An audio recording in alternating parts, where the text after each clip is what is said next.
गिरधारी जय राधा माधव कुंज विहारी गोपी जय राधा माधव कुंज विहारी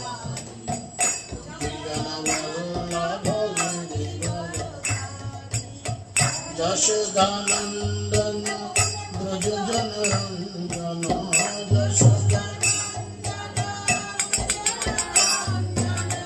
यशोदानंदन ब्रज जनरंजन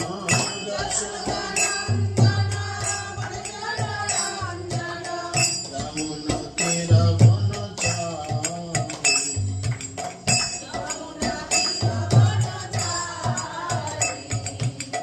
जय Radha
Hare Krishna, Krishna Krishna,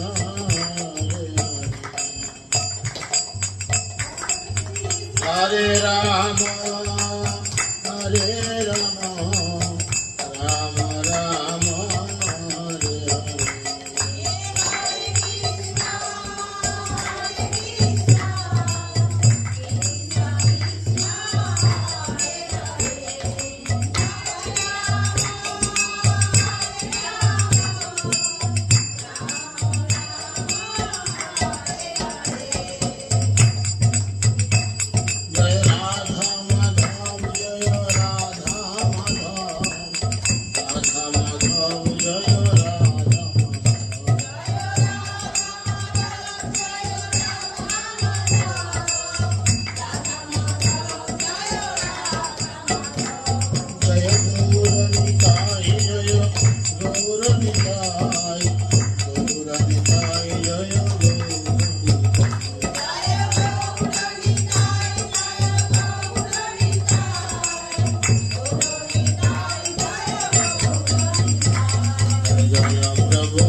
नमयं विष्णुपादाय कृष्णपृष्ठाय भूतले श्रीमते पताकासामिनिति नमोऽचार्यपदाय निताय कृपाप्रदायिने गौरकथानामदाय नरनामतारिणे नमयं विष्णुपादाय कृष्णपृष्ठाय भूतले श्रीमते भक्तिवेदान्त स्वामिनिति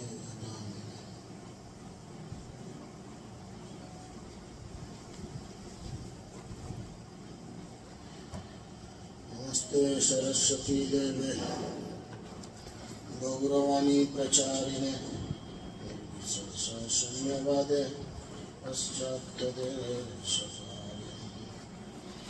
जय श्री कृष्ण चैतन्य प्रभु नित्यानंद श्रीअद्वैत गदाधर शिवासदि गौर भक्तवृंद हरे कृष्णा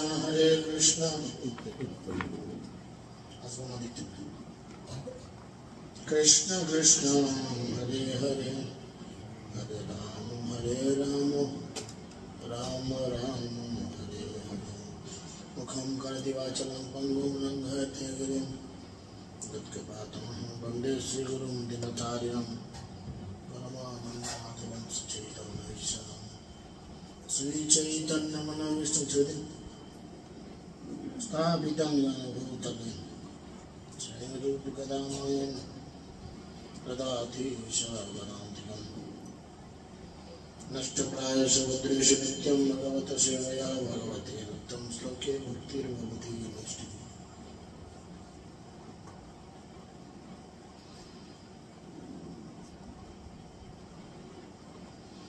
जय श्री कृष्ण चैतन्य प्रभु नित्यानंद श्री अद्वैत गदाधर शिवासादि गौर भक्तवृंद हरे कृष्ण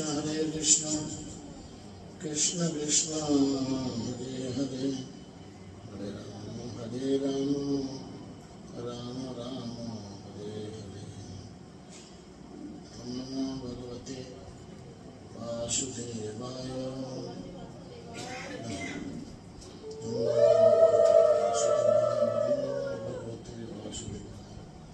नारायणं नमस्कृत्य नरं चैव नरोत्तमं देवीं सरस्वतीं व्यासं ततो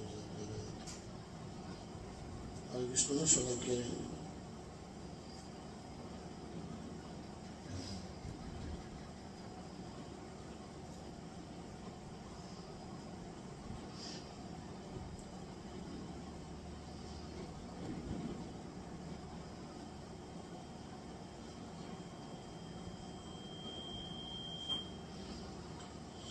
আপনারা সকলেই জানেন যে শ্রীকৃষ্ণের জন্মাষ্টমী আগামী সপ্তাহে মানে এই সপ্তাহের শেষ ইয়ারের উইকেন্ডে হচ্ছে কৃষ্ণ আসছে এবং শিল প্রভুপাদের আবির্ভাব তিথিও আগামী রবিবার যাই হোক আমাদের নামটা এই সমস্ত অনুষ্ঠানগুলি খুব সুন্দর করে পালিত হবে শুক্রবার অভিষেকের অধিবাস শনিবার অভিষেক রবিবার প্রভুপাদের আবির্ভাব তিথি প্লাস নন্দোৎসব যাই হোক আপনারা জানেন যে শাস্ত্রে বলে ভগবান নিজে বলছেন আমার থেকে আমার ভক্ত সেবা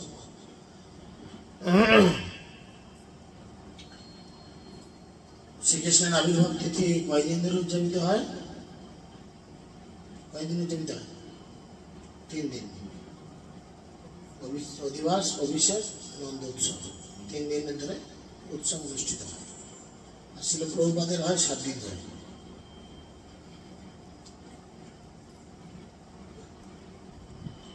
মায়াপুরে অলরেডি চালু হয়ে গেছে তো যাই হোক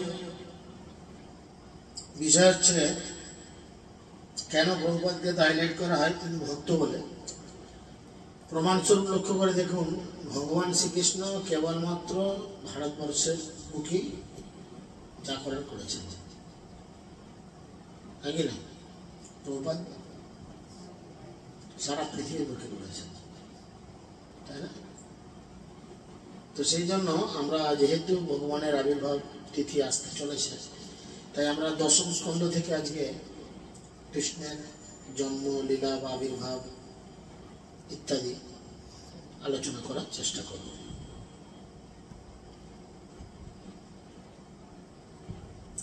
শ্লোক 1। শ্রীরাজোবাচ কথিত বংশ বিস্তার ভবতা সোম সূর্যয়োরজ্ঞম চ উভয় বংশ নাম চরিতম পরম অদ্ভুতম। মহারাজ পরীক্ষিত বললেন, হে প্রভু, আপনি ইতিমধ্যেই চন্দ্র এবং সূর্য বংশের রাজাদের অত্যন্ত মহান বিস্ময়জনক চরিত্র বিস্তারিতভাবে আমার কাছে বর্ণনা করেছেন।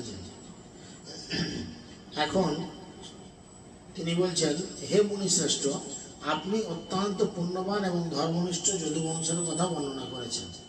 এখন সেই যদুবংশে বলদেব সহ অবতীর্ণ ভগবান শ্রীবিষ্ণু বা শ্রীকৃষ্ণের অদ্ভুত মহিমান্বিত লীলাসমূহ আপনি কৃপা করে আমাদের কাছে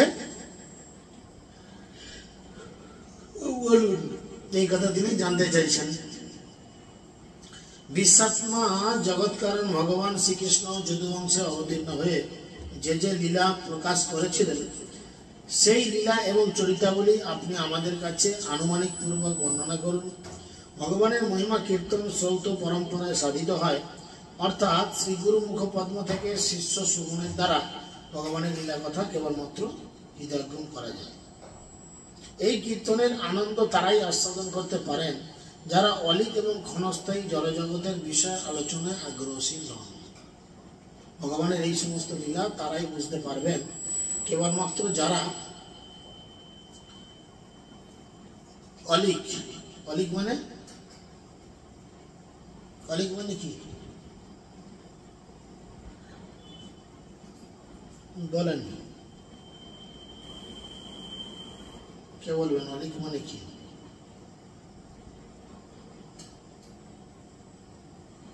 এখানে বলছে যারা অলিক এবং ক্ষণস্থায়ী জড়জগতের বিষয়ের আলোচনায় আগ্রহশীল হন। অলিক মনে হচ্ছে যার কোনো স্থিতিশীলতা নাই, এই জড়জগতের কোনো স্থিতিশীলতা নাই, তাই না? আজকে আছে, পর মুহূর্তে কিন্তু কাল তো দূরের কথা, এক মুহূর্তের পরে তো থাকবে কিনা কোনো গ্যারান্টি নেই, তাই না? সেই জন্য তিনি বলছেন, কারা ভগবানের এই কথা শুনতে পারবে না, যাদের মধ্যে এরকম আগ্রহ বলে বিষয়বস্তু কিছু নেই, তারা এই কথাগুলি হৃদয়ঙ্গম করতে পারবেন। ভগবানের মহিমা কীর্তন সংসার বন্ধনে আবদ্ধ বদ্ধ জীবের ভবরোগের মহা ঔষধ। ভগবানের এই লীলা কথা যারা শ্রবণ করে, বলছে এটা একটা ঔষধ, টনিক। কি কাজ হয়? কি রোগ মিটায়? কি রোগ সারায়? কি রোগ? এখানে বললাম তো, কি রোগ সারায়? ভবরোগ সারায়। ভবরোগ মানে ভুলে থাকা। ভগবানকে ভুলেছি, যার জন্য আমাদের এই পরিস্থিতিতে পড়তে হয়েছে। তাহলে ভগবানের কথা যদি আমরা শ্রবণ করি পরম্পরা ধারায়, এখানে সে কথা বলছেন সুখদেব গোস্বামী, যে আমরা গুরু পরম্পরা ধারায় এই কথা শ্রবণ যদি করি, তাহলে এটা একটা বিশাল টনিকের মতো কাজ করে, ওষুধের মতো কাজ করে। ভবরোগ থেকে আমরা উদ্ধার পাই। কত রোগ থেকে আমরা কত জীবনে উদ্ধার পেয়েছি। ধরুন এই জীবনে ক্যান্সার হয়ে কেউ মরে গেল, পরের জীবনে যদি ভালো কর্মের জন্য সে জন্ম নেয়ও, ক্যান্সার নিয়ে জন্ম নেবে তার কি কোনো গ্যারান্টি আছে? ভালো দেহেও জন্ম নিতে পারে, আবার ক্যান্সারের থেকে খারাপ কিছু রোগ নিয়েও জন্ম নিতে পারে, কোনো গ্যারান্টি নেই। তাই এই জীবনে আমরা যে রোগাগ্রস্ত হয়েছি, এই রোগগুলো আমাদের জড়দেহের রোগ। এই রোগগুলো আমাদের দেহ শেষ হওয়ার সাথে সাথে চলে যাবে। এই যে হাঁটু ব্যথা, কোমরে ব্যথা, দাঁড়াতে পারছি না, কত কি, এগুলো মৃত্যুর সাথে সাথে সব চলে যাবে, কিন্তু কেউ থাকবে না। আবার যখন নতুন আমি দেহ যদি পাই, কর্মফল অনুযায়ী যদি আমি আবার নতুন দেহ পাই, তখন কিন্তু আমি ফিট অ্যান্ড ফাইন দেহ পেতে পারি, মেবি, আমার কর্মফলের উপর ভিত্তি করে। পাবোই যে তার কোনো গ্যারান্টি নেই, তাই না? ওই জন্য বলছে বুদ্ধিমান ব্যক্তি কখনো এই মানব জীবন লাভ করে বৃথা তার সময় অপচয় করে না। বুদ্ধিমান ব্যক্তি, যাদের বুদ্ধি নাই, কিছু করার নাই। সেই জন্য এখানে তিনি বলছেন যে ভগবানের মহিমা কীর্তন করার ফলে সংসার বন্ধনের বন্ধনে আবদ্ধ বদ্ধ জীবের ভবরোগের মহা ঔষধ। অতএব পশুঘাতী অথবা আত্মঘাতী ব্যতীত কে এই ভগবানের এই মহিমা কীর্তন বা শ্রবণ করবে না? এমন কি কোনো ব্যক্তি আছে? এবার এই ভগবানের কথা শ্রবণ সাধু সঙ্গে হয়,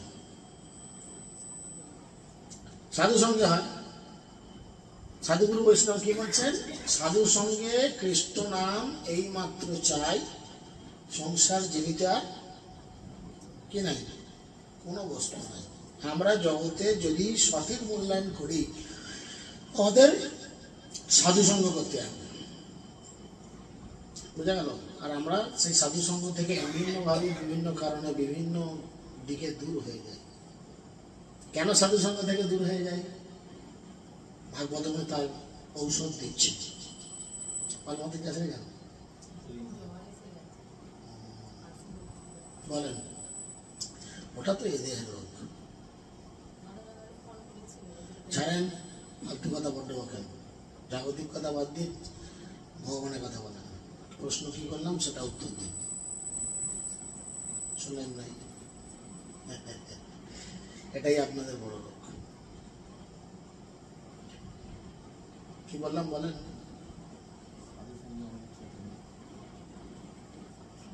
সাধু সঙ্গে কৃষ্ণ নাম এইমাত্র চাই, সংসার জীবিকার কোনো বস্তু নেই।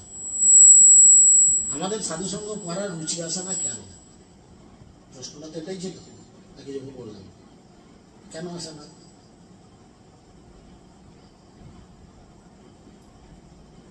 বলেন তো, সাধু সঙ্গ করার রুচি আসে না কেন? আর কিভাবে এই রুচিকে আনানো যায়? ধরেন আপনি এই যে বলছেন জ্বর হচ্ছে সবার, এখন জ্বর হলে তো দামন্দাও চলছে, রোগী বর্তন আমাদের তো আসছে দেখছি, খিদা নাই, ভাল লাগছে না, কত রকম ভনিতা হচ্ছে।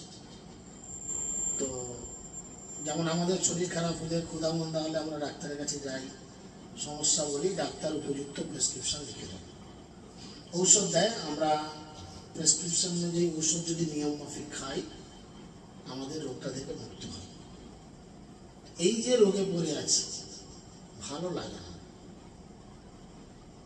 জ্বর, সর্দি, হাঁচি, কাশি, কোমর ব্যথা, পাতলা পায়খানা, কত কি রোগ আছে। এ তো শরীরের ধর্মে তো হবেই।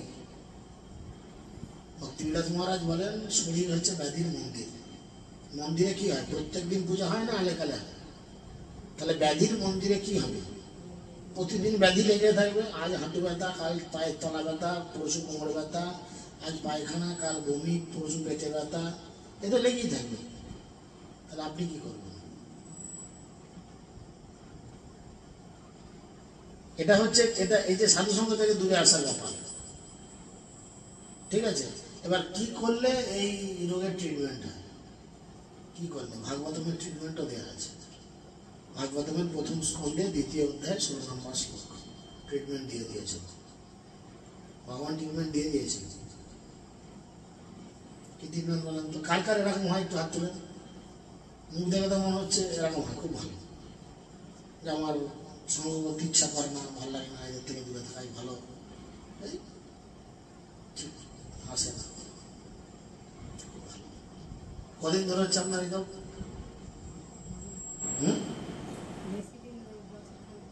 বছরখানেক এই রোগ হচ্ছে, তার চিকিৎসা করেন না?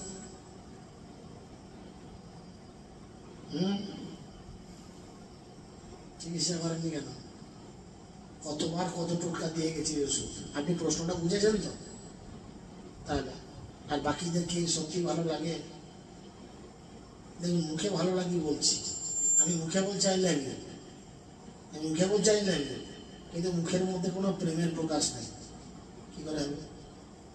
চোখ বড় বড় করে কপাল কুঁচকে যদি বলে আই লাভ ইউ, এটা কি ভালোবাসার প্রকাশ হচ্ছে? হবে কি মনে হয়? হয় কি? তাহলে তার তো একটা অঙ্গি ভঙ্গি আবভাব থাকবে, চোখের ঢং, মুখের ঢং, অনেক কিছু তো থাকবে, তবে তো বোঝা যাবে সত্যি সে ভালোবাসছে। তাহলে আমরা হরিনাম করছি বা কৃষ্ণকে ভালোবাসছি, তার প্রমাণ কই? তার মানে আমরা রোগে পড়ে আছি। খিদে নিশ্চয়ই আমাদের নাই, আমরা বুঝতে পারছি না খিদে নিশ্চয়ই আমাদের নাই। কি করে রোগ সারবে? ভাগবতমে বলা আছে, দেখবেন যাদের ঘরে ভাগবত আছে খুব সুবর্ণ সুযোগ দিচ্ছে মায়াপুর ইস্কন। এই কদিনের মধ্যে ভাগবত নিলে 1000 টাকা ছাড়, 8500 টাকা নয় 7500 টাকায় পেয়ে যাবেন।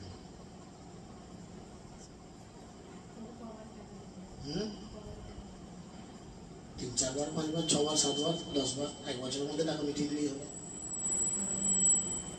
আপনি আপনার লিডারকে বলবেন, তার মাধ্যম দিয়ে মিটিয়ে দেবেন। সব থেকে বড় কথা দেখুন, এবারে যে জেলা সম্মেলন হলো, আমাদের যে কটা জেলা নিয়ে হলো, সে কটা জেলার মধ্যে আমাদের গৌরনিতাই নামট্য সংঘ কিন্তু মানে গ্রন্থ প্রচারে ফার্স্ট। দেখেছেন তো, গ্রন্থ প্রচারে গৌরনিতাই নামট্য কিন্তু ফার্স্ট আমাদের নামট্য। ঠিক আছে, গোটা হুগলি জেলার মধ্যে প্রচারে সব থেকে বেশি নামট্য প্রচার হচ্ছে আমাদের। গুরু মহারাজ আশীর্বাদ করলেন, কেবলমাত্র হুগলি জেলায় মালা চক্র সেনাপতি আমাদের টিম থেকে বেরিয়ে, আর কোনো টিমে নেই। গুরু মহারাজ খুব খুশি হয়েছেন, আশীর্বাদও করেছেন, আসতে পারেননি কিন্তু উনি খুব খুশি হয়েছেন, আশীর্বাদ করে ওনার আশীর্বাদ পাঠিয়েছেন আমাদের গৌরনিতাই নামট্য সংঘের জন্য। তো এটা আমাদের সবার পান, আমার একাত্ম নয়, সবার পান। তাহলে আমাদের কি করা উচিত? আরো বেশি করে প্রচার করা উচিত, না যা আছে তাই থাক? আকাশে শ্বশুরবাড়ির এলাকা দেখার একটা টিম উঠে আসছে, ওরা কিন্তু কয়েক বছরের মধ্যে আমাদের ধরে ফেলবে যদি আমরা ঠিকঠাক প্রচার না করি।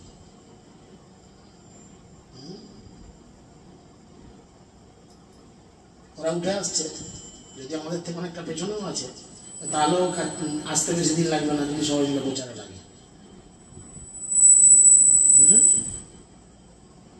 কি করা উচিত?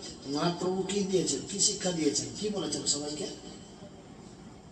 প্রতি ঘরে ঘরে গিয়ে কি করতে বলেছেন? বলো কৃষ্ণ, ভজ কৃষ্ণ, পড়ো কৃষ্ণ শিক্ষা। জীবনে টার্গেট নিতে হবে, জীবনে টার্গেট নিতে হবে যে আমি প্রতিদিন যদি নাও পারি, সপ্তাহে অন্তত একটা গীতা কাউকে না কাউকে ঠিক লাইন করে দেওয়ার ইয়ে করবো। দেখুন, প্রতিদিনের চিন্তা বলছি না, প্রতিদিনের চিন্তা নয়, 7 দিনের মধ্যে একদিন। এতে ভগবান খুশি হবেন। এটা ভাববেন না যে ইস্কনের একটা গীতা বিক্রি হবে 270 টাকা, ইস্কন মায়াপুর মন্দিরে লাভ হবে না। ওই লাভ দেখে লাভ নেই। এই 270-এর বদলে আপনি 270 কোটির মতো লাভ করবেন। কেন কেন বলেন তো? কার আইডিয়া আছে দেখি, বলেন কি আইডিয়া আছে? গীতা প্রচার করলে কি লাভ, না ভাগবত প্রচার করলে কি লাভ?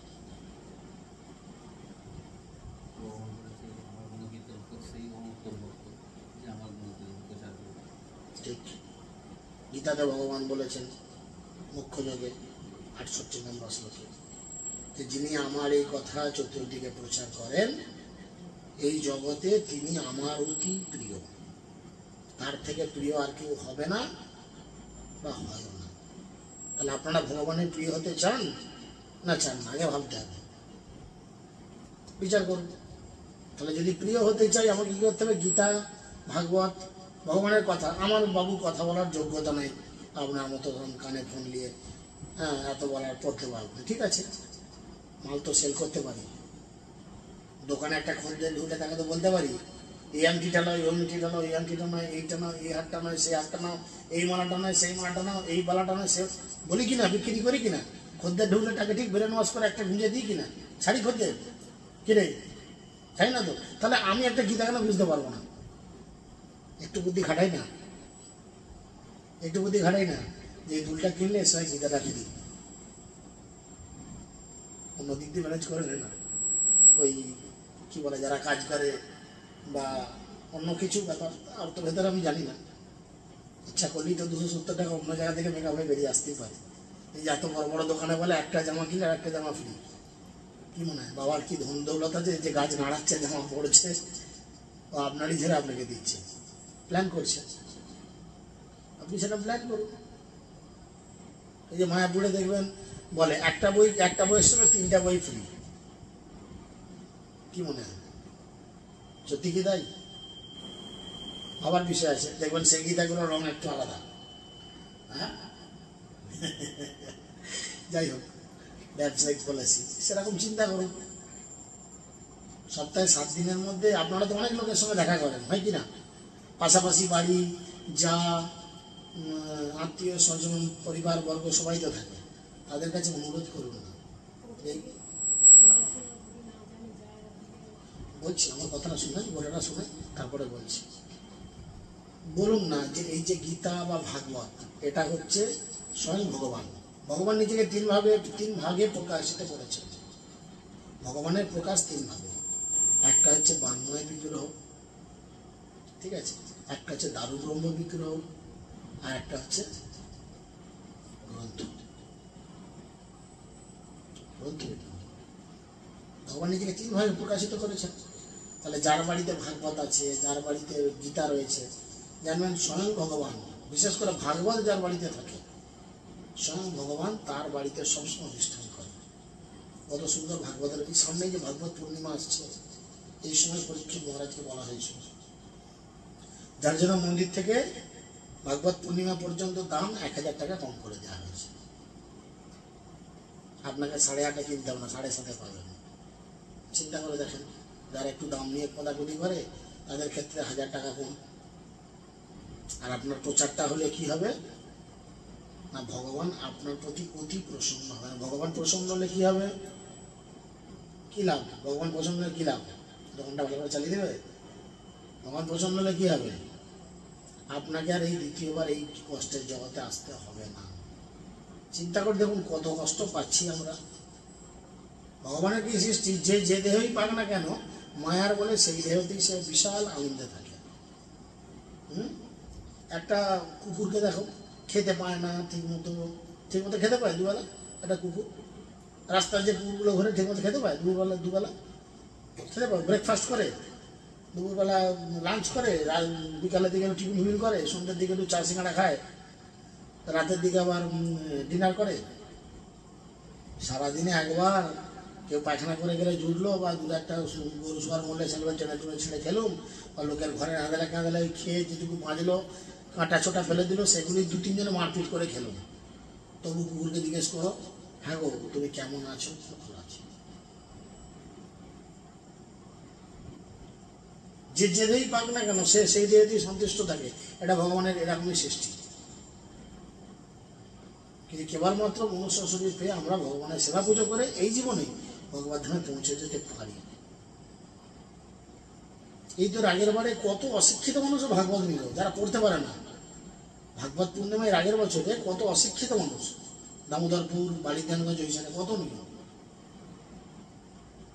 চিন্তা করতে পারে না, পড়তে পারে না। তারা শুধু শুনেছে যে ভাগবত এমন জিনিস, তুমি বগল দাবা করে নিয়ে যাও, যেখানে যাবে ভগবান কি করে তোমার পেছন পেছন টুকটুক টুকটুক করে হাঁটবে।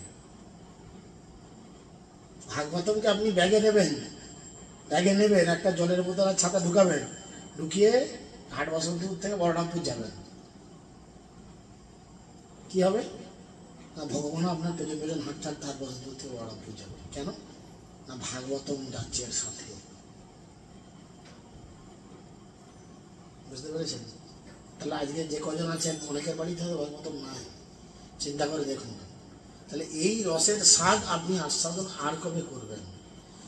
এই যে কথাগুলো আমি বলতে চলেছি শ্রীকৃষ্ণের আবির্ভাব উপলক্ষে, এখানে তিনি বলছেন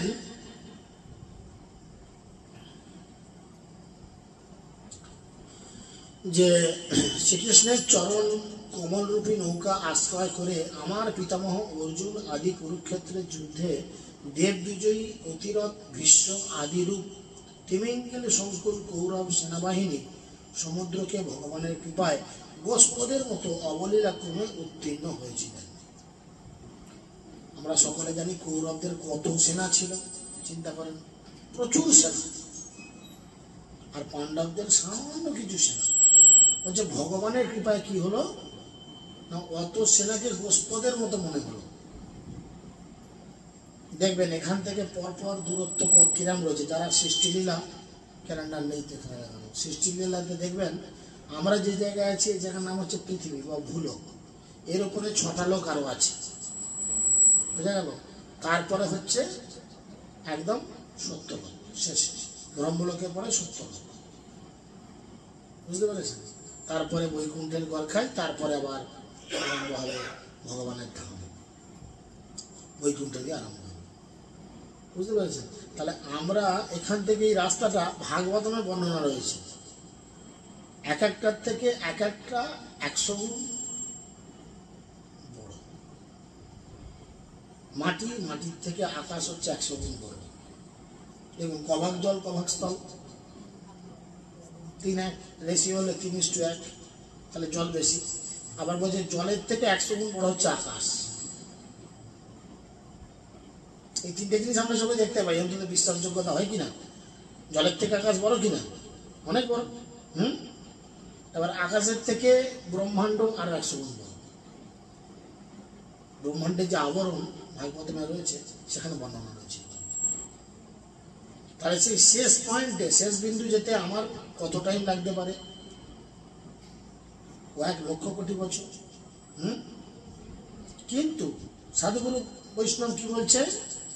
ওরে মন, হরিনাম কর সার, এ ভবসাগর হবে বালুচর, হাঁটিয়া হইবি পার।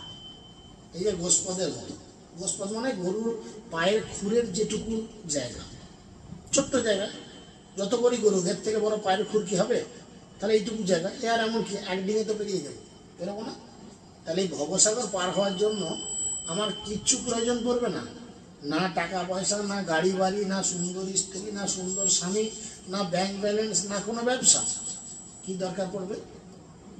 কেবলমাত্র হরিনাম। এটা ছাড়া পার হওয়ার আর কোনো রাস্তা নাই। তাই সেই জন্য বলছেন যে এই যে পাণ্ডবগণ, তারা ভগবানের চরণে আশ্রয় করে কৌরবদের সমস্ত কিছুকে বিজয় করলেন। আমার মা শ্রীকৃষ্ণের পাদপদ্ম শরণ গ্রহণ করেছিলেন বলে ভগবান সুদর্শন চক্র হতে তার গর্ভে প্রবেশ করে অশ্বত্থামার ব্রহ্মাস্ত্রকে নষ্ট প্রায় কুরু পাণ্ডব কুলের শেষ বংশধর আমার এই শরীরকে রক্ষা করেছিলেন। এটা কি ছিল? এটা কে ছিল? পরীক্ষিত। বুঝা গেল? আর কে ব্রহ্মাস্ত্র ছেড়েছিল? তখন তার মা কি করেছিল? কি নাম ছিল মায়ের? কি নাম? উত্তরা। উত্তরা কি প্রার্থনা, কার কাছে প্রার্থনা করেছিল? ভগবানের কাছে রক্ষা করার জন্য প্রার্থনা করেছিল। তাহলে সেই সুদর্শন চক্র কি করলো? পেটের মধ্যে ঢুকে তাকে রক্ষা করলো, ব্রহ্মাস্ত্র কিচ্ছু করতে পারল না। সে কথা বলছে যে আমাকে রক্ষা করেছিল। ভগবান শ্রীকৃষ্ণ সমস্ত জীবের অন্তরে এবং বাইরে শাশ্বত কাল রূপে অর্থাৎ পরমাত্মা রূপে এক এবং বিরাট রূপে তার শক্তির দ্বারা প্রকাশিত হয়ে সকলকে নিষ্ঠুর মৃত্যুরূপে অথবা জীবনকে মুক্তি প্রদান করেন। অ্যাকচুয়ালি ভগবান আমাদের জন্য যা করেন সেটা মঙ্গলময়, আমরা সহজে মেনে নিতে পারি না। কেন? আমরা মায়ার দ্বারা আকৃষ্ট। আমরা মায়ার দ্বারা আকৃষ্ট। নিচে মায়ায় যাচ্ছ ভেসে, খাচ্ছ হাবুডুবু ভাই, শুধু মায়ার বসে ভাসছি ভাসছি আর ভাসছি। ভাবছি এই কাজটা ছেড়ে দিলে আমার কি করে চলবে, আমার বাবা মরে গেলে আমার সংসারটা কে দেখবে, স্ত্রী ভাবছে আমার স্বামী এত কিছু বাজার হাট করে আনছাম, সে যদি মরে যায় আমাকে কে এনে দেবে। দেখুন জগতে কারোর জন্য কিছু আটকাচ্ছে? মরে গেলে স্বামীর মুখে পড়ে স্ত্রী কত কান্না করে সুর করে, ও আমার কি হলো গো, কিছু তো টানে না। কি না, কি আমাকে খেতে দেবে গো, কে কি করলো, কি হলো গো, আমি চেতন জানো বলে কি না? 2-3 মাস 4 মাস 6 মাস 1 বছর পর দেখেন আর টানে রকম দিব্যি আছে। কারোর জন্য জগতে কিচ্ছু আটকাবে না, কিচ্ছু আটকাবে না। ভগবান যদি না থাকে তাহলে এই জগতে সব কিছু আটকে যাবে। সেই স্বামীর ওপরে বিশ্বাস করে আমি কি করলাম, নিজের জীবনটা তাকে উৎসর্গ করলাম। সেই স্ত্রীকে ভালোবেসে তার চরণে আমি নিজের জীবনটা উৎসর্গ করলাম। একদিন কি হলো, সে আমাকে ছেড়ে পালিয়ে গেল। অন্য কোনো লোকের সঙ্গে পালিয়ে যাওয়ার কথা বলছি না, ভাববেন না যদি সে কথা বলছি, সেটা না। যাবো কিনা আমরা একদিন, আমি আমার স্ত্রীকে ছেড়ে একদিন হয়তো আগে পালিয়ে যাবো, বা আমার স্ত্রীও আমাকে ছেড়ে একদিন আগে পালিয়ে যাবো, যাবে কিনা? তাহলে আমরা সবাই বিরহ লগ্নে জন্মেছি, কিন্তু এমন একজন আছে যে আমাদের কোনোদিন ছেড়ে যাবে না। যাবে? কোনোদিন ছেড়ে যাবে না। শুধু এই দেহে নয়, পরবর্তী দেহেতেও আমাকে টানতে টানতে নিয়ে যাবে আমার কর্মফল অনুযায়ী, আমি যে দেহই পাই না কেন সেখানেও নিয়ে যাবে, নিয়ে গিয়ে সেখানেও আমার সঙ্গে থাকবে। তাহলে প্রকৃত বন্ধু কে? ভগবান ওই জন্যই বলছেন, কীর্তনে ভক্তিবন ঠাকুর বলছেন, আমি বিনা বন্ধু আর কে আছে তোমার। এই জগতে তুমি ভালো করে তাকিয়ে দেখো, যা দেখবে শুধু স্বার্থপরের দল, শুধু স্বার্থপরের দল, স্বার্থ ছাড়া কিছু চেনে না। একমাত্র রয়েছে ভগবান, যার উপর যদি বিশ্বাস করা যায় সে তোমাকে কোনোদিন ঠকাবে না। আক্ষরিক করতে মনে হয় ভগবান আমারে কি করলো, কিন্তু ভগবান তোমার মঙ্গলের জন্যই করলো, তাই না? চিন্তা করে দেখেন, ভরত মহারাজকে যদি ওই হরিণটার জন্য আসক্ত হওয়ার জন্য হরিণ না করতো, তাহলে কি ভরত মহারাজ অত বড় ভক্ত হওয়ার পরেও ভুলটা যে করেছিল সেটা বুঝতে পারতো? পারতো কি? পারতো। তাহলে আক্ষরিক করতে মনে হলো কি, বাবা ভরত মহারাজ প্রথম জীবনে এত বড় ভক্ত ছিল যে মানবপ্রস্থে নিলেন, গৃহ সুন্দর স্ত্রী, ছেলে পুলে, রাজ্য, টাকা পয়সা ছেড়ে দিয়ে জঙ্গলে চলে গেল, কৃষ্ণ কৃষ্ণ হরি হরি করলো, আর ভগবান ওর জন্য এরম করলো, পরের জীবনে হরিণ। কি হলো? দেখুন, যদি ওনাকে হরিণ না করতো তাহলে উনি কিন্তু বুঝতেন না যে আমি কিভাবে না চাইতে আসক্ত হয়ে গেছি। তাহলে ওনার মতো এত শুদ্ধ ভক্ত যদি না চাইতে আসক্ত হয়ে যায়, আমরা কোন ক্ষেতের মূলক বলেন তো? খাবো না আসক্ত? খাবার পাতে যদি বড় ফুলকপি সাইজ না পড়ে, মাথা গরম এমনি হয়ে যাবে, পাশের পাতের দিকে তাকাবো, বাবা ওরটা বড় দিলে কি ব্যাপারে, বন্ধু আছে তাহলে বন্ধুগুলোকে বড়টা দিয়েছে, আমাকে দিলে ছোটটা। হ্যাঁ, এত বড় পেটটা খাবো কি দিয়ে ফুলকপি দিয়েছিস? চিন্তা করেন, পনিরের পিস ছোটো বড় বলে, তার মানে আমরা সামান্য সামান্য জিনিসে কত রাগ করি। তার মানে কি তার প্রতি আমাদের আসক্ত বড্ড বেশি। সেদিনে মিটিংয়ে আমাকে কেউ কেউ বলছে যে প্রভু ওই অনুকল্প প্রসাদ যেন একটু বেশি করে করবে, কম পড়ে যায় আমার সঙ্গে, খেয়ে ঠিক পেট ভরে না। উপবাস কথার অর্থ কি? পেট ভরে খাবো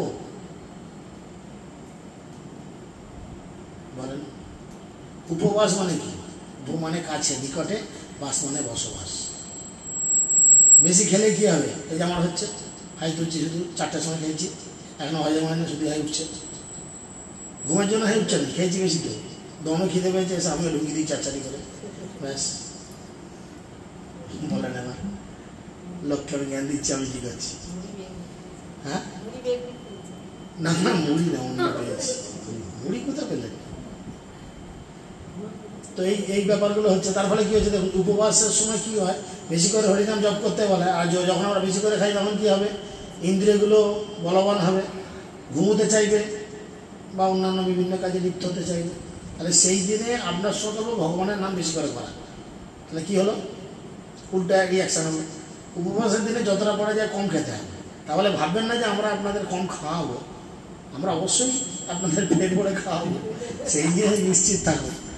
তো এটা আলোচনা সাপেক্ষে ভাবতে হবে। আমি সেই দিনের জন্য বাড়িতেও যে যার করেন, গুরু মহারাজ বলছেন বেশি খাবি তো কম খা, কম খাবি তো বেশি খা।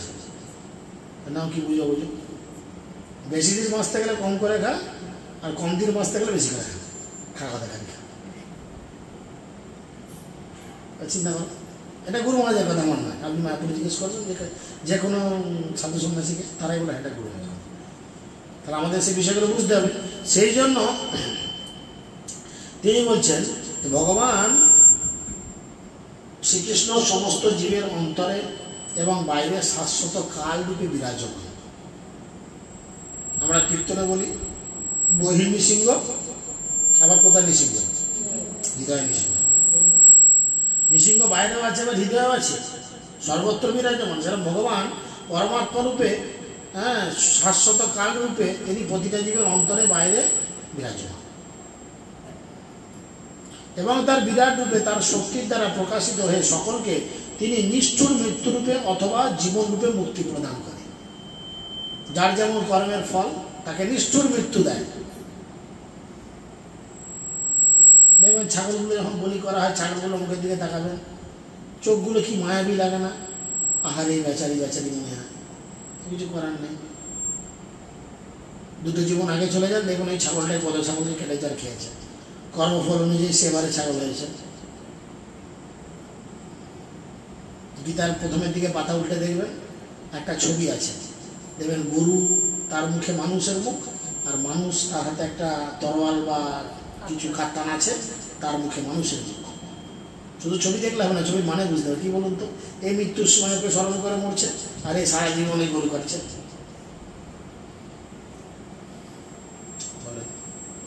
ওই জন্য ভগবান কি করবেন, কঠোর কালরূপে আসবে, আর কাউকে সুন্দর জীবন দিয়ে মৃত্যুও দেবে। যেমন শিল প্রভুপাদ, ভক্তিচারু স্বামী গুরু মহারাজ, করোনা চলছে সে দেশে, বলছে মহারাজ আপনি যাবেন না, আপনার সুগার আছে, আপনার অন্যান্য সমস্যা আছে, শরীরে আপনি যাবেন না। বললো না, আমার ভক্তরা বিপদে পড়ে আমায় ডাকছেন, যাবো না? অবশ্যই যাবো।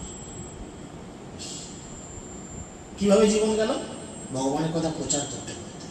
কত সুন্দর মৃত্যু না, চিন্তা করে দেখুন। আর আমরা মরবো কোথায়? আর আমার হাসপাতালে, নাহলে আমার নার্সিংহোমে, নাহলে বইয়ের কোলে মাথা রেখে, নাহলে ছেলের হাতে গঙ্গা জল খেয়ে, নাতিপুতির মুখ দেখে তখন মরবো। এমনিতে মরবো নি, বাবা বললাম নাকি? হ্যাঁ, মৃত্যুর জন্য প্রস্তুত হতে হবে। মৃত্যুকে ভয় খেলালাম না, মৃত্যুর জন্য সবসময় প্রস্তুত থাকতে হবে। চলে আসো, নো প্রবলেম। আর যদি কেউ চাই যদি প্রচার করতে করতে মরবো, তাহলে কী করতে হবে?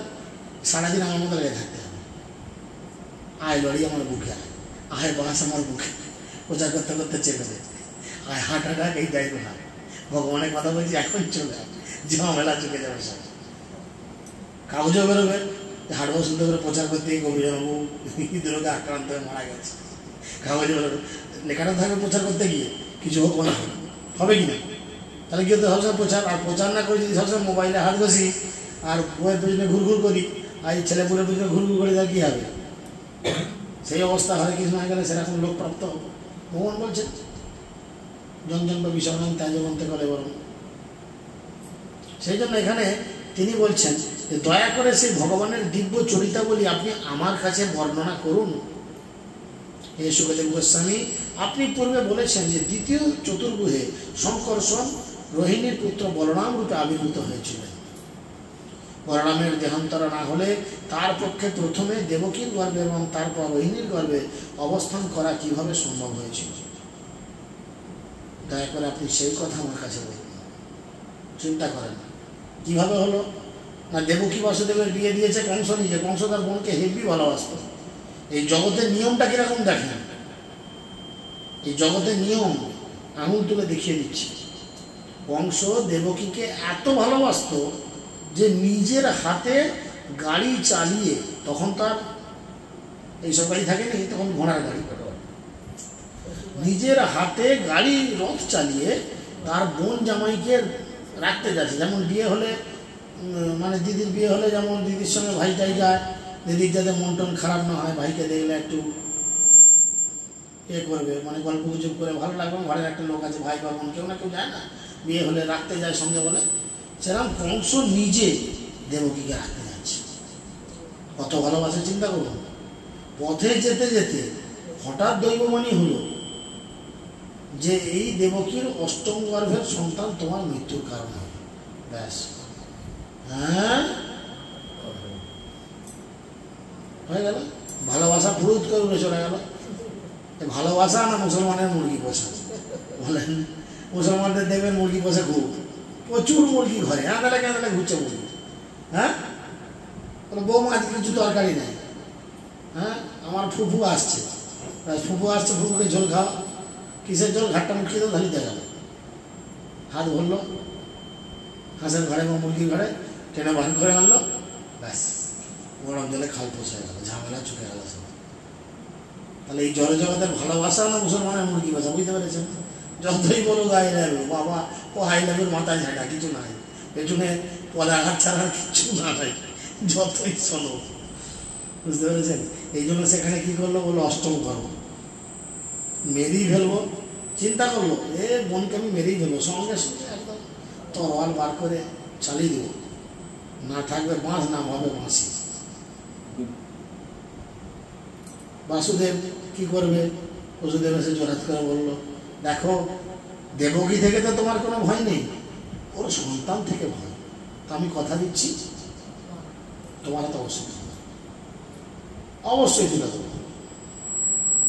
বলো না আমার বিশ্বাস নেই, তাহলে চলো জেলখানাতেই যা হবে ওইখানেই হবে। ব্যাস বছর বছর একটা করে হয়েছে, মারার চেষ্টা করেছে। প্রথম বাচ্চাটা যেমনি হয়েছে কংসের কাছে দিয়ে এসছে, কংস বাচ্চাটাকে দেখে যতই হোক মামারে বাবা, হ্যাঁ ভাগনার সঙ্গে মামার একটা কিন্তু যতই হোক মানে আর্থিক একটা টান থাকে ওর, যে যাই বলুক। মামা ঘর যাচ্ছে বলে ছেলেপুলে বিশাল আনন্দ হয়, এখনো আমাদের আনন্দ হয় মামা ঘর যাচ্ছে, কেউ কোথাও নাই সব পড়ে আছে, তবু ফুর্তি মামা ঘর যাচ্ছি। এক গেলে জল কেউ দেয় না, দেওয়ারও কেউ নাই, কে আর দেবে, তবু ফুর্তি লাগে মামা ঘর যাচ্ছি বলে, মামা বাড়ি বাড়ি মজা কিরচন নাই বলে না ছেলেমেয়েরা। হ্যাঁ তাহলে মামা ভাগনা প্রথম বাচ্চা হয়েছে, জানে বাসুদেব খুব কথার পাক্কা দিয়ে এসছে। আর বাচ্চাটা এত সুন্দর ফুটফুটে দেখতে, মামার দিকে তাকাচ্ছে, খিলখিল করে হাসছে। কংস তো ভাগনার প্রেমে পড়ে গেছে, আহা বাচ্চাটা কি কিউট দেখতে, গালটা ধরে আদর করছে, হামি খাচ্ছে, বাচ্চাদের করে। মাইকে মারতে আমি পারবো না, মারা যাবে না। কংস মন বিগলিত হয়ে গেল, প্রথম বাচ্চার ক্ষেত্রেই মন বিগলিত, না মারবো না, দিয়ে আসি। বেটা নারদমুনি কোথায় ছিল, ও তো কাটি দেওয়া কাজ, এসে হাজির হয়েছে। এসে কংসকে বলছে, আচ্ছা কংস তুমি এরকম ভুল করছো কেন? কেন আমি কি ভুল করছি? নাকাশবাণী হয়েছে অষ্টম গর্ভের সন্তান, এই তো প্রথম, বলো তুমি এটা মেনে নিলে? হ্যাঁ 1 2 3 4 5 6 7 8 দেখা হলো। হ্যাঁ উল্টো দিক থেকে কোনটা 8 হবে? কোনটা 8 হবে? সেটা তো 8 হয়ে আছে, তাহলে এখান থেকে 1 2 3 4 করে উঠো, প্রথমেরটা হবে 8। তাহলে 1 না 8 থেকে বুঝবে কি করে? হ্যাঁ নাড়া দেশে একসাথে লাগিয়ে দিল, বলে হ্যাঁ ঠিক বলেছে তো, দিয়ে নষ্ট করে কাজ হবে মেরে দেবে। কেন করলো বলুন তো নাড়াদুনি এরকম কাজ? ভাবেন উত্তরটা জন্মাষ্টমী দিলে তোমার সাসপেন্স থাকা ভালো, তবে সবাই যাবে। উত্তরটা জানতে চাইলে সবাই তবে সেদিনে যাবে। নারদমুনি কেন এরকম করবে, কি কারণ? একটা বাচ্চাকে মেরে দেওয়ার জন্য নারদমুনি এরকম করে ইন্সপায়ার করলো কংসকে, মারো। উত্তরটা ভাববে না, এখন বলবো না, এটা পরে বলবো।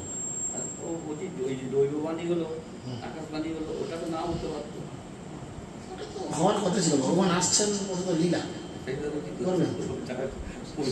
আমি কয়রাপাড়া থেকে এখানে আসবো কেন, এটাও লীলা, ভগবানের ইচ্ছা। আমার উল্টো পাল্টা জিনিস খাওয়া ছাড়বো কেন, এটাও লীলা। সে চেয়েছে মাতালের লোকে দিই আমার কথা বলায়, আর কেউ নয়, লাগিয়ে দিয়েছে। ভাবেন ভাবেন, সেদিনে বলবেন। বলছেন ভগবান শ্রীকৃষ্ণ কেন তার পিতা বাসুদেবের গৃহ থেকে বৃন্দাবনে নন্দ মহারাজের গৃহে নিজেকে স্থানান্তরিত করেছিলেন। আজকে কোনো লীলা করবো না, আজকে প্রশ্ন করবো। এই প্রশ্নের উত্তরগুলো সব শনিবার দিনে হবে, শুনতে চাইলে শনিবার আসতে হবে। হ্যাঁ গৃহে নিজেকে স্থানান্তরিত করেছিলেন। যাদবেশ্বর ভগবান তার আত্মীয় স্বজনদের সঙ্গে বৃন্দাবনে কোথায় অবস্থান করেছিলেন? কৃষ্ণ কোথায় কোথায় ছিল? শ্রীকৃষ্ণ বৃন্দাবন এবং মথুরা উভয় স্থানেই বসবাস করেছিলেন। তিনি সেখানে কি করেছিলেন? দু জায়গায় থেকে তিনি কি করেছিলেন? তিনি কেন তার মাতুর কংসকে বধ করেছিলেন? মামাকে কেন ভাগনা মেরে দিলেন? কি এমন কংসর ঝামেলা ছিল? বুঝা গেল কি ঝামেলা ছিল? কংসকেও মারল কেন? এসে দৈববাণী করেছিল, কংসকে মারতে বলেছিল যে 8 নম্বর বাচ্চাটাকে মেরে দেবে। কিন্তু কংসকে কৃষ্ণ কেন মারল? কংসর এমন কি অপরাধ ছিল? ভাবে সব সেদিন আসবে। হ্যাঁ মনে মনে আমাকে ধরবেন, একটা করে বলবো। এই প্রকার স্বজন বধ যদিও শাস্ত্র অনুমোদিত নয়, তিনি বলছেন। শাস্ত্রে তো বলেন না নিজের লোককে নিজেদের মার্ডার করে, না ঠিক নয়। তাহলে ভগবান কেন শাস্ত্রের বিরুদ্ধে আচরণ করে? কেন কংস কেন মারল? ভগবান শ্রীকৃষ্ণের শরীর জড় নয়, তবু তিনি মনুষ্যরূপে আবির্ভূত হন। তিনি কত বছর বৃঞ্চিদের সঙ্গে ছিলেন? তার কতগুলো পত্নী ছিল, আর কিভাবেই এতগুলো পত্নী হল? তিনি কত বছর দ্বারকায় বসবাস করেছিলেন? হে মহর্ষি, আপনি শ্রীকৃষ্ণের বিষয়ে সব কিছু জানেন। দয়া করে আপনি যে সম্বন্ধে আমি প্রশ্ন করছি বা প্রশ্ন করিনি সবিস্তারে তার সমস্ত কার্যকলাপ আমার কাছে বর্ণনা করুন, কারণ তার প্রতি আমার পূর্ণ বিশ্বাস রয়েছে এবং সেই বিষয়ে শ্রবণ করতে আমি অত্যন্ত উৎসুক। আমার মৃত্যু আসন্ন জেনে আমি পুরের উপবেশনে প্রতিজ্ঞা করে জলপান পর্যন্ত ত্যাগ করে দিয়েছি। সুখদেব গোস্বামী বলছেন, পরীক্ষিত মহারাজ বলছেন, সুখদেব গোস্বামী দুদিন ভাগবত বলার পরে কন্টিনিউ দুদিন বলেছেন, জলও খায়নি, খাবারও খায়নি, বাথরুমও যায়নি, একভাবে বসে দুদিন বলার পর সুখদেব গোস্বামী বলছে, এই দুদিন হয়ে গেল তুমি একটু খাওনি কিছু, এরম না করে তুমি তো মরে যাবে। বলছে, না মহারাজ আমি মরবো না, না প্রভু আমি মরবো না, কারণ আমার মৃত্যু 7 দিনের আগে হবে না, কারণ আমাকে অলরেডি বলে দিয়েছে 7 দিনের আগে আমি মরবো না, অতএব আমি 7 দিনের মধ্যে যা পারি কুড়িয়ে বাড়িয়ে দিই। আমরা নিশ্চয়ই জানি আমরা কবে মরবো, জানেন তো, কে কবে মরবেন জানেন তো, তাই কুড়িয়ে বাড়িয়ে নিয়েছেন, পকেট ভর্তি করেছেন, ভগবানের কৃপা। আর কবে করবেন যদি আজকে যে রাত্রে যেতে যেতে মরে যান, সবাইকে মরে। হ্যাঁ, এখন বর্ষাকাল, চতুর্দিকে সাপ পুড়ছে, দেখ কেমন মেরে যায়, কি হবে? পরীক্ষিত মহারাজ জানতেন যে আমি 7 দিন আগে মরবো না, যত ঝামেলাই হোক। আপনি বলেন খাওয়া, বাথরুম যাওয়া ওসব বাদ দেন, এগুলো দেহের ধর্ম। আত্মার ধর্ম হচ্ছে ভগবানের কথা শোনা, ভগবানের কথা প্রচার করা। আপনি বলেন আমি শুনব, ঠিক তো বোঝায়, চালিয়ে যান। তবু আপনার মুখপদ্ম নিশ্চিত কৃষ্ণ কলি লীলামৃত পান করার ফলে অত্যন্ত অসহনীয় ক্ষুধা এবং তৃষ্ণা আমার কোনো বিঘ্ন উৎপাদন করছে না। সুখদেব গোস্বামী বললেন, হে ভৃগুনন্দন সৌনক ঋষি, পরম পূজ্য মহাভাগবত ব্যাসনন্দন ছিল সুখদেব গোস্বামী পরীক্ষিত মহারাজের সাধু প্রশ্ন শ্রবণ করে গভীর শ্রদ্ধা সহকারে রাজাকে ধন্যবাদ জানালেন। ভগবান সম্পর্কে জানতে চাওয়া এটা খুব ভালো একটা গুণাবলী। আমরা কিন্তু জানতে চাই অন্য কিছু। তো লক্ষ্মী ভান্ডার টাকা ঢুকেছে, মমতা বলছে ডবল করে ডবল হয়েছে,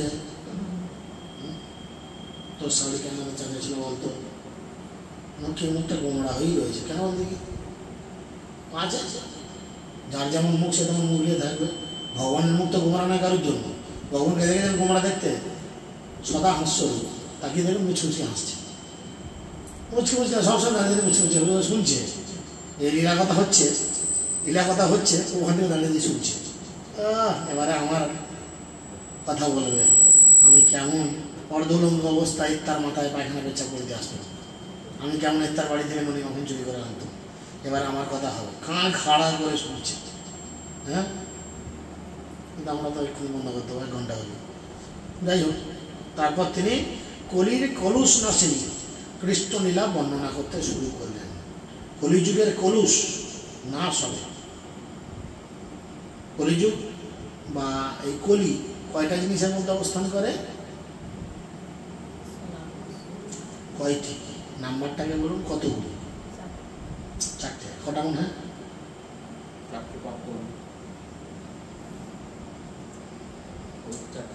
বলেন, সব শুনে মুসলমান। তোমাদের মধ্যে আর কারোর কিছু আজকে এরা আসেনি? এই সূর্য মহারাজ কোথায় আছে? এই আপনি বলেন বাগড়া, যেমন জায়গার নাম তেমন ভক্তির নাম। বাগড়া, বাগড়া মনে হচ্ছে ঝামেলা, ওই বলে কাজে বাগড়া দিল, ভক্তি তো বাগড়া পড়ছে, বাগড়া। হ্যাঁ বলেন, নেই তুমি বলো, পেছনে তোমার খবর? মাতাজি, আমি অত জানতে চাইছি না। গলির 4টে অবস্থান, বৈধ বৈধ গুলি মেরেছে। গলির অ্যাকচুয়াল তো 4টে অবস্থান না, অবস্থান 5টায়। আকাশে বলতে পারলেনি, হাঁ করে বসে রইল, ভুলে গেলে।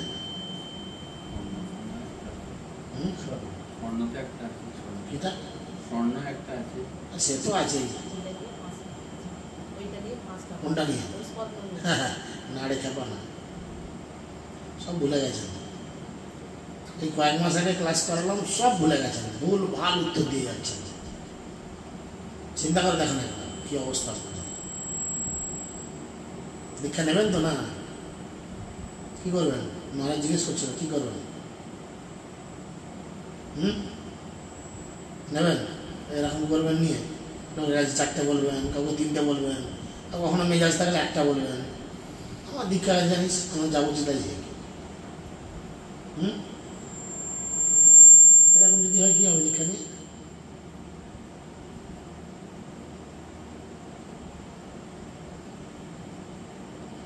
তখন সুখদেব গোস্বামী বললেন, হে রাজর্ষি শ্রেষ্ঠ, যেহেতু আপনি শ্রী বাসুদেবের কথায় অত্যন্ত আকৃষ্ট হয়েছেন, তাই নিশ্চিতভাবে আপনার বুদ্ধি আধ্যাত্মিক জ্ঞানে স্থির হয়েছে।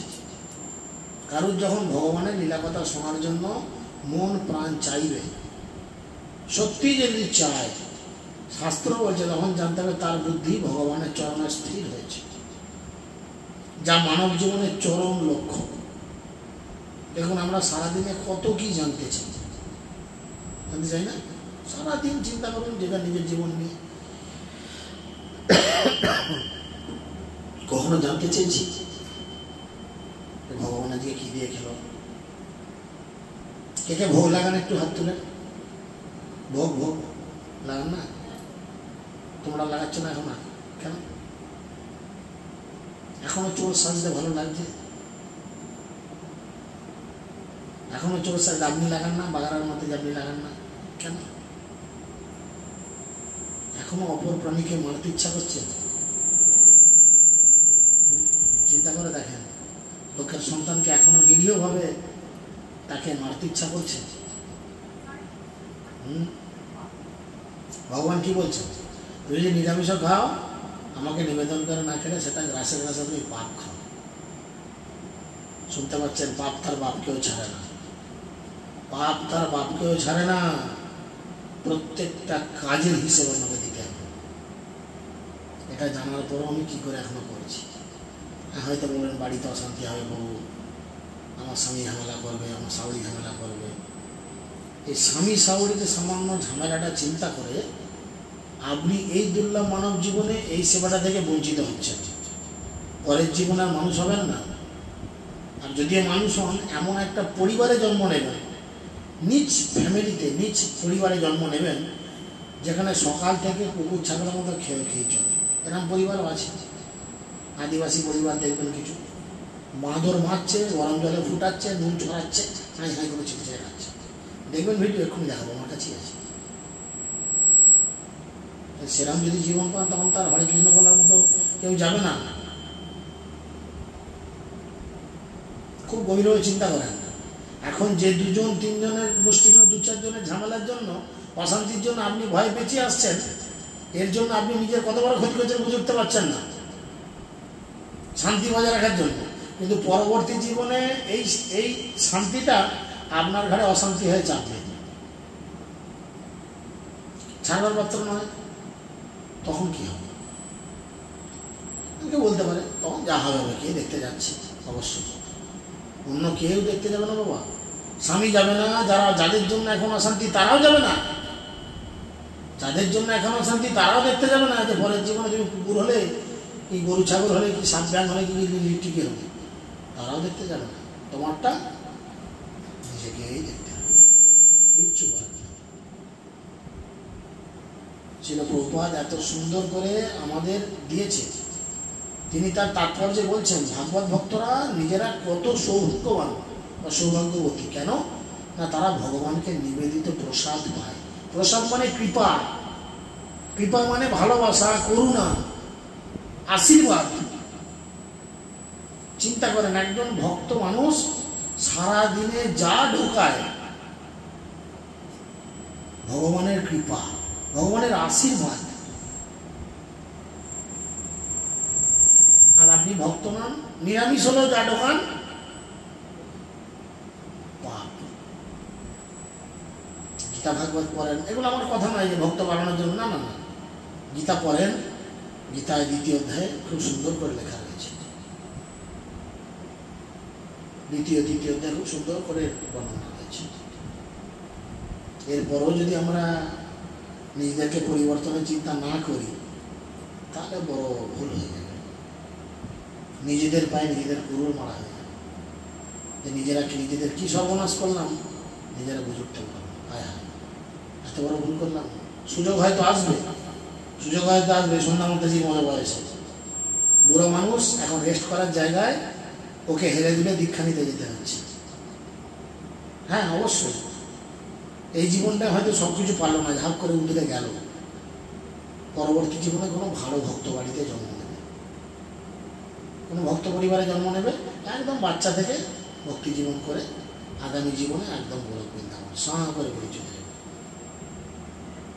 আর বুড়ো বয়সে ভক্তি করলে কোনো গ্যারান্টি নেই তুমি গোলক বৃন্দাবন যাবে কিনা, কিন্তু ভক্ত হলে মৃত্যুর পরে তুমি ভক্ত বাড়িতে জন্মের গ্যারান্টি আছে। এমন কোনো বাড়িতে জন্মাতে হবে না যে তোমাকে জন্মানোর সঙ্গে সঙ্গে মাছের মাথা মুখের কাছে দেবে, কিন্তু বারবার এরকম জন্ম নিতে নিতে একসময় যদি কোনো কারণে পিছলে যায় তখন কি হবে, মক্কা হয়ে যাবে। এই জীবন পেয়েছি, শরীরে এখন রক্ত গরম আছে, তাজা আছে, ইয়াং আছে, বুড়ো তো নাই আমরা কেউ, বুড়োই 2-4টে আছে, বাকি তো সবাই ছোকরা। এখনো সময় আছে, এখনো সময় আছে, যদি জীবনে কাজে না লাগাই বড় ভুল করবো, বড় ভুল করবো। যে ভুলের খেসারত মানে 1,00,000 কোটি জীবনেও হবে না। 84 লক্ষ বার জন্ম নিয়ে তবে খেসারত দিতে হবে, চিন্তা করেন, একাধবার নয়, 84 লক্ষ বার জন্ম নিয়ে তবে এই ভুলের খেসারত আপনাকে দিতে হবে। তখন আবার যদি মানব দেহ পান, ভারতবর্ষে জন্ম হয়, কোনো ভক্ত পরিবারে জন্ম হয়, পাশে পাশে কোনো ভক্তরা থাকে, যদি কেউ দয়া করে আপনার কাছে বলে মাগো বাবা গো একটু হরিনাম করো, যদি হরিনামের রুচি জন্মায় তবে, তার থেকে কি এই জীবনেই যা হলো একবারে করে কেটে পড়া কি ভালো নয়? চিন্তা করেন, জাস্ট চিন্তা করেন। আমরা স্কুলে আসছি যাচ্ছি কিন্তু নিজেদের উন্নতি করছি না। আমরা ক্লাসে আসছি মানে এটা একটা স্কুল ধরা যেতে পারে, এখানে প্রতি সপ্তাহে আমরা ক্লাস করতে আসছি মানে কি কিছু শিখতে আসছি, কিছু জানতে আসছি, কিন্তু আমরা স্কুলে যাচ্ছি আসছি কিন্তু স্কুলের কোনো পড়া করছি না, স্কুলের নিয়ম মানছি না। এই যে কুকুরগুলো যাচ্ছে সেরকম জীবন পেলে কি হবে? ওরা কি বোঝে ভাগবতে, কি বুঝে বলেন? তুলসী গাছ রয়েছে সেখানেও ঠ্যাং তুলে করে দিয়ে চলে করে কি না? কিছু করেননি, অভিশাপ রয়েছে মা সীতা। অতএব সময় রয়েছে, বারবার বলছি সকলকে সময় রয়েছে। কার যে কখন বাল্ব কেটে যাবে কোনো গ্যারান্টি নাই, যে আমার প্রাণ কখন বেরিয়ে যাবে টুক করে কোনো গ্যারান্টি নেই। নিঃশ্বাসে নৈব বিশ্বাস, টানলে পরেরটা ছাড়বে তার কোনো গ্যারান্টি নেই। অতএব সময় থাকতে জীবনে কাজে লাগাও, নাহলে কিন্তু বড় সমস্যা।